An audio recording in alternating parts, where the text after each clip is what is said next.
همسال سنه 23 فوریه در جمهوری تاجیکستان روز تأسیس‌یابی قواهای مسلح جمهوری تاجیکستان تحلیل کرده می شود. با این مناسبت در قسم حربی 9531 وزارت کارهای داخلی جمهوری تاجیکستان پرده حربی دایر گردید. در پرده حربی سردار ریاستی وزارت کارهای داخلی جمهوری تاجیکستان در ولایت سوخت گنرال مایور میلیتسیا نوجوان و فعال شانبیف اشتراک و سخنرانی نموده. افسران و سربازان و سابق قدران ساحرا با افتخار 27 سالگی تأسیس‌یابی ارتش ملی جمهوری تاجیکستان شادباش گفت. امروز قواهای مسلح جمهوری تاجیکستان خیلی هم بقوت است.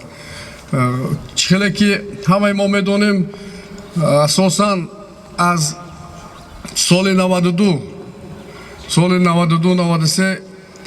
قواهای مسلح جمهوری تاجیکستان از قریب که گویم که از یک صفر سر شد و این هم با ابتکار اساسگزار صلح و وحدت ملی پیشوای معظم ملت جناب عالی محترم معالی رحمان سرچشمه با فرمان ریاست شورای عالی درباره تأسیس قواهای مسلح جمهوری تاجیکستان هنوز 27 سال مقدم در شرایط نهایت وزین اقتصادی و سیاسی و حربی کشور در وضعیتی که همه ساختار و مقامات دولتداری فلج گردیده بودند و تفسیر رسانده شده بود. سپس در وضعیت تنتنوی به اقدام سربازان و افسران و نمایندگان تشکیلات سپاه صلح افتخارنامه‌ها و تحفه‌های خاطره‌ای سپرده شدند.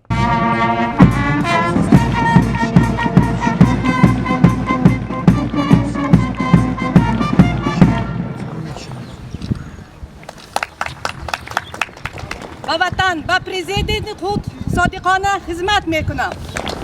باید یادآور شد که هیئت شخصی قواهای مسلح در سالهای دشواری مقاومت مسلحانه داخلی و جنگی تحمیل شهروندی قضیه فرزندی خود را در نزد وطن و خلق تاجیکستان صادقانه اجرا کرده در راه به اعتدال آوردن وضعیت یعنی قطع جنگ و خونریزی، تامین صلح و ثبات و مبارزه با ضد گروه‌های اکستریمیستی و تروریستی سهم با سزا گذاشته است.